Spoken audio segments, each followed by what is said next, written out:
Hi everyone, welcome to What to Wear Here and There. I am your gracious host, LaShawna, and I would love for you to stick around to watch what I'm going to be styling today. If you're a new subscriber, then I really appreciate you. Thank you for those of you who have decided to come along on the ride.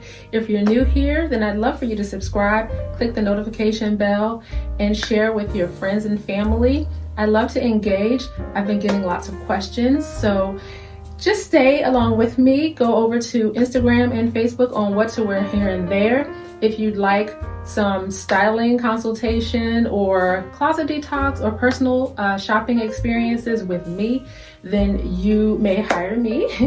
And again, that's at What to Wear Here and There. Everything will be down below as well. But today we're going to be styling a leather blazer two ways. I like to give you kind of a fun look, and then I'm going to give you more of a dressy kind of classic type of look. So if this is something that you're interested in, stay along for the ride. Grab your coffee, your hot chai tea latte, or a bottle of water and enjoy. Bye for now.